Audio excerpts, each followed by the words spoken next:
क्यों अम्मा, मजा आया ना? अब आप बताइए कि मेरी फिल्म फ्लॉप है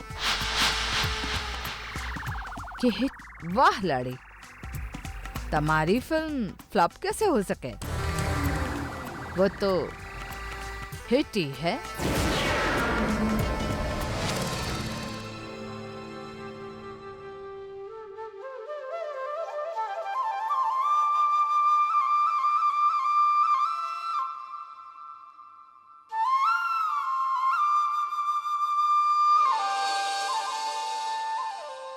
सरगम, मैं तुमसे वादा करता हूं कि मैं जिंदगी के हर मोड़ पर तुम्हारा साथ दूंगा, लेकिन ऐसा ही एक वादा मैं तुमसे भी चाहता हूं। क्या इस रिश्ते को निभाने में तुम मेरा साथ दोगी? ये रिश्ता तुम्हारी रजामंदी के बाद ही तय हुआ था, इसीलिए अब मैं ये चाहता हूं कि तुम ऐसा कोई कदम ना उठाओ जिससे तुम्हारे और मेरे घर वालों की इज्जत पर कोई भी आ जाए।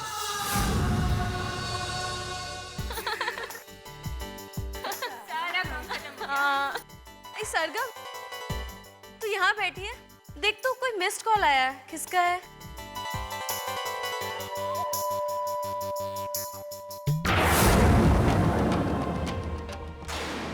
अमन का मिस्ड कॉल?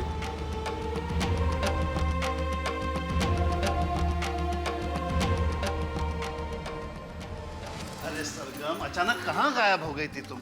बाजार जाने से पहले कितना ढूंढ रहे थे तुझे। ये है तेरे संगीत का जोड़ा। मुझे गुलाब बहुत पसंद है ना, तो ये है जोड़ा तेरे मन पसंद रंग का, यानी कि पिंक। पहले हम देखेंगे, दिखाई ना। तुझे मालूम है तेरी मंगनी वाले दिन मैं क्या धमाल करने वाला हूँ? मैंने बहुत ही अच्छी गवैयों की मंडली को बुक किया है। और वो केटरर्स, उनका क्या किया तूने? जल्दी से पेशगी दे दे और बुक करा लेना, नहीं तो तेरी इकलौती बहन की बारात भूखी रह जाएगी। अरे बाबा, वो तो मैं पहले ही कर चुका हूँ। तुझे पता है, इंदौर के सबसे बड़े केटरर को बुक किया मैंने। तू देखना, सब के सब देखते रह जाएंगे। सरगम,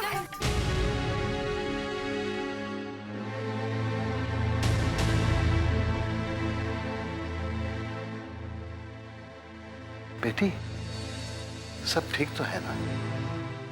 ये जोड़ा तुझे पसंद नहीं आया क्या? नहीं बाबा, ऐसी कोई बात नहीं है, बहुत अच्छा है।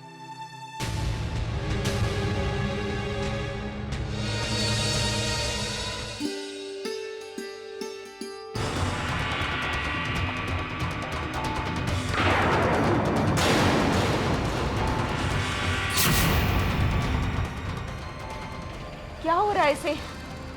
भाई साहब देखिए ना। अमन, खोल बैग खोल।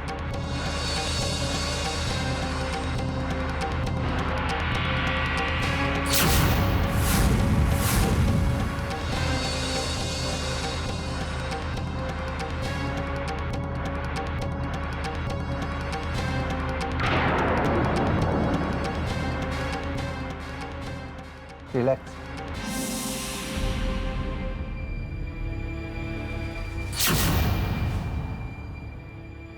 मैंने आप लोगों से क्या कहा था कि अमन को किसी भी तरह के मेंटल स्ट्रेस से दूर रखिएगा,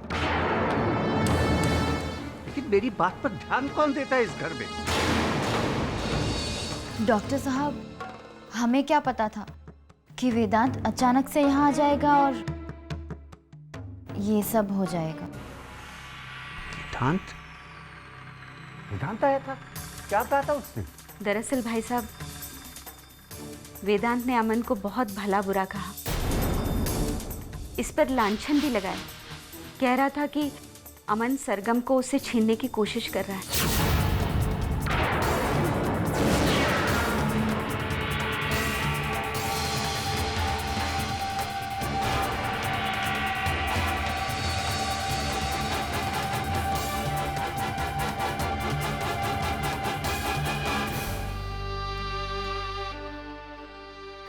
बुरा हुआ। ऐसा शौक तो अमन के लिए बहुत हानिकारक है। इस वक्त अमन की मानसिक स्थिति बहुत नाजुक है।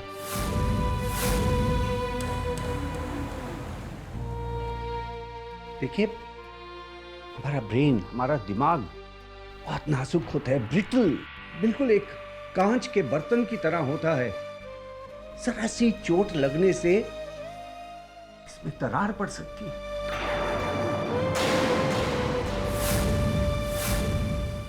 दिमाग से रिलेटेड जितनी बीमारियां हैं बहुत मुश्किल है ठीक करनी, और ऐसे मरीजों का इलाज सिर्फ दवाइयों से नहीं होता बल्कि उसके अच्छे माहौल से होता है। आप सब लोग इसके साथ हैं, मुझे उम्मीद है कि आप इसका माहौल ठीक रखेंगे और मेहरबानी करके इसके सामने आइंदा कोई भी वेदांत और सरगम का कोई जिक्र नहीं करेगा, जिसकी वजह से इस पर और मानसिक तनाव बढ़े। और हाँ, अगर ये आज के हादसे के बारे में पूछे तो अमन को कह देना कि ये वेदांत की गलतफहमी थी। अब सब ठीक ठाक है, आप समझ गई ना? शायद इससे इसको अपना मनोबल वापस मिल जाए। भाई साहब, आप जैसा कहेंगे हम लोग वैसा ही करेंगे। मेरा अमन ठीक तो हो जाएगा ना? आप चिंता ना करें, सब ठीक हो जाएगा।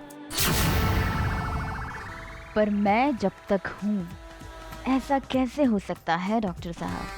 मैं ऐसा कभी नहीं होने दूंगी। सरगम, कल शकुंतला भाभी आ रही हैं शादी के दिन का प्रोग्राम बताने और तुझे तेरी ज्वेलरी दिखाने। ए, तू घर पे रहना, आज की तरह गायब मत हो जाना। हाँ, वाह वाह वाह, क्या कॉम्बिनेशन है, monster in laws and jewellery, क्या बात है। वैसे कल का दिन तेरा बहुत बढ़िया जाने वाला है मेरी बहना। क्यों? ओ मेरी प्यारी बहनिया बनेगी दुल्हनिया। भैया बस।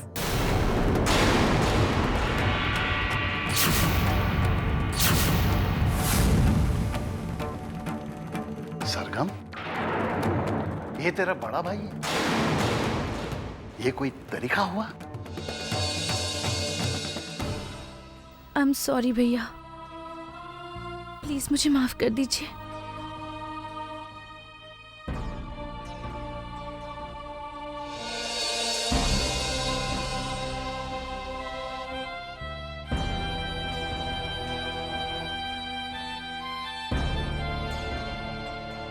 ये हो क्या गया इस लड़की को? जरूर कुछ बात है। सरगम से मुझे बात करनी ही पड़ेगी। ये जरूर मुझसे कुछ छुपा रही है।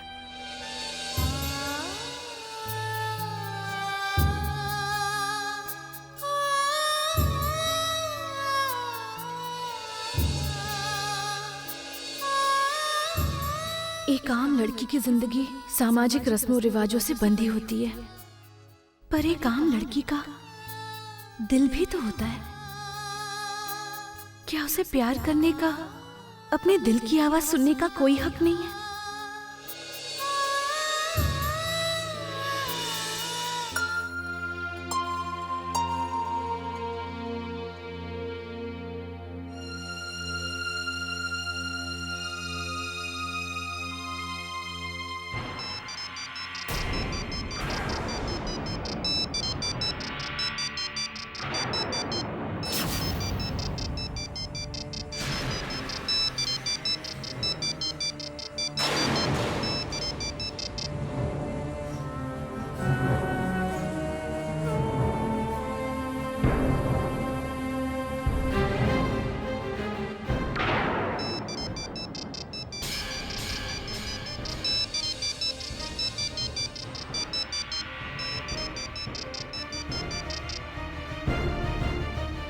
हेलो।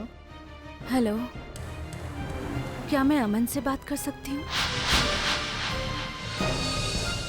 आप कौन? जी मैं सरगम बोल रही हूँ। आप कौन? अंजलि। नमस्ते चाची। वो बस अमन से कुछ। से क्या काम है तुम्हें अमन से? इस तरह से जलील करके, उसे बेइज्जत करके जी नहीं भरा तुम्हारा। अब और क्या चाहिए तुम्हें? अब मेरे अमन को फिर से तुम्हें भला बुरा कहना है क्या? चाची, आप ये सब क्या कह रही हैं? मेरे कुछ समझ में नहीं आ रहा। ओह कम ऑन सरगम, अब इतनी भी भोली बनने की कोशिश मत करो। मुझे सब पता है। वो वेदांत जिसके साथ 2 दिन बाद तुम्हारी शादी होने वाली है, वो यहाँ पर आता है, अमन को गाली गलौज करता है और तुम्हें लेकर वो उसके चरित्र पर लांछन लगाता है और हमारी इज्जत की धज्जियां उड़ा देता है। और तुम कहती हो कि तुम्हें कुछ भी नहीं पता। चाची, सच्ची मैं इसके बारे में कुछ नहीं जानती। ओ सरगम, तुम्हारा भी जवाब नहीं। होने वाला पति आकर घाव देता है और पत्नी आकर मरहम लगाती है।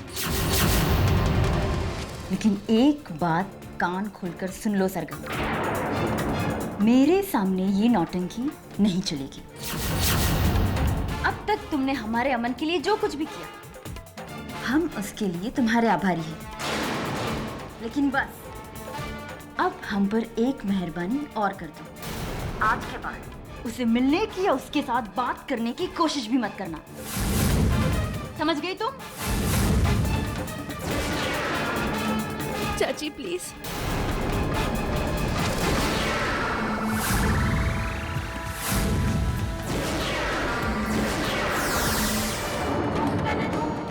वेदांत ने अमन के साथ ऐसा क्यों किया?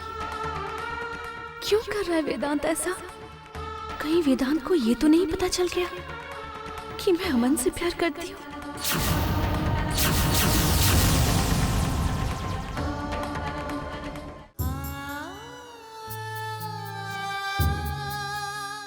नहीं, ये सच नहीं है। ये सच नहीं है वेदांत। अमन का कोई दोष नहीं। ये सब मेरी गलती है। चोर तो मेरे मन में है। उसे तो पता तक नहीं कि मैं उसे चाहती हूँ। मेरी वजह से आज उसे वेदांत से क्या क्या सुनना पड़ा। मेरी ही वजह से वेदांत उस पर शक करने लगा है।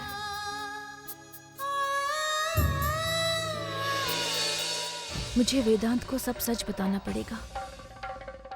मुझे वेदांत से अभी बात करनी पड़ेगी। क्या बात है भाई?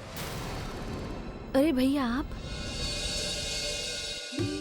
अब ऐसी भी कौन सी जरूरी बात है कि इतनी रात को वेदांत से बात करनी पड़ेगी? हाँ? पगली 2 दिन के बाद तेरी शादी है। तब तक अपने इस भैया से भी थोड़ी बातें कर ले। अब माना तेरे दिल में वेदांत हो रहा है, लेकिन ऐसी भी क्या बेसब्री है? अब जिंदगी भर तो तुझे उसी के साथ रहना है। भैया कुछ बातें ऐसी हैं जो अब करनी जरूरी है। हाँ, तेरी जरूरी बातें सब समझता हूं मैं, लेकिन एक बात की बहुत खुशी है मुझे कि मेरी प्यारी बहना की शादी उसके सपनों के राजकुमार से हो रही है, वेदांत से हो रही है।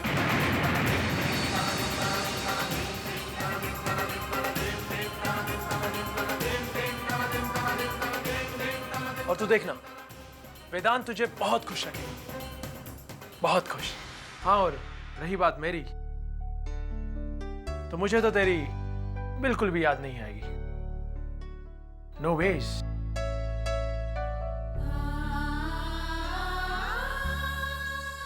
भैया आप भी ना। भैया मैं भी आपको बहुत मिस करूंगी, लेकिन अगर आप ऐसे करोगे ना तो मैं वेदांत से शादी नहीं करती। अरे नहीं नहीं नहीं, तू ऐसे मत करना। हाँ, लेकिन मेरे पास एक आइडिया है। इधर आ, बैठ।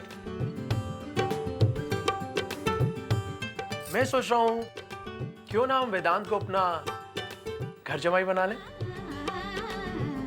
कैसा रहेगा? वैसे आइडिया बुरा नहीं है।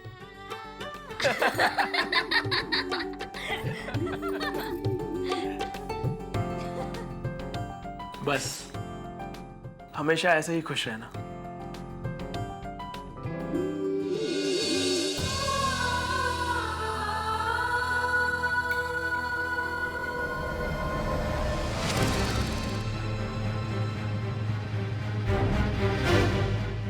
देखो शंकर, डिप्रेशन बहुत खतरनाक बीमारी होती है जिसका बार बार अमन शिकार हो रहा है। मेरे को लगता है कि तुम बहुत बड़ा रिस्क ले रहे हो।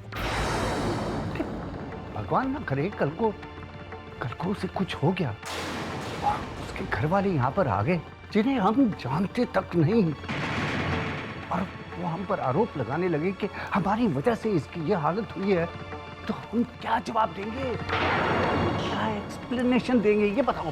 शांत हो जाओ विशाल, शांत हो जाओ। कुछ नहीं होगा, हम ऐसा कुछ नहीं होने देंगे। अमन जल्दी ठीक हो जाएगा।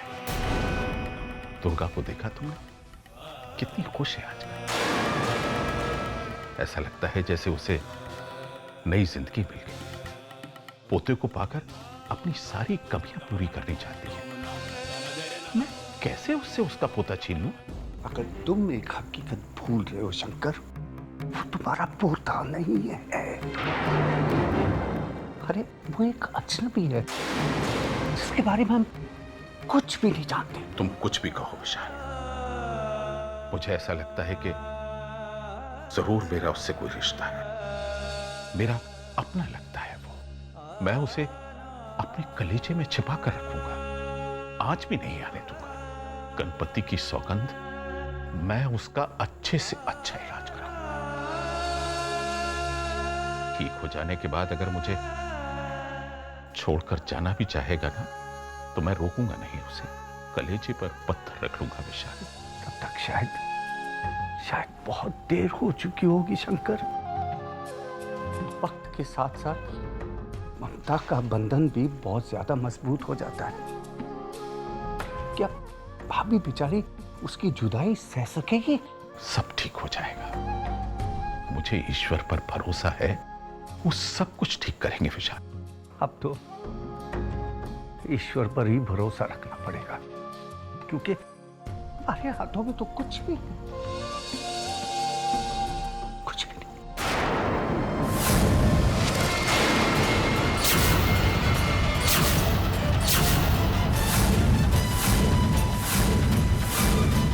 दुर्गा, हम वो बस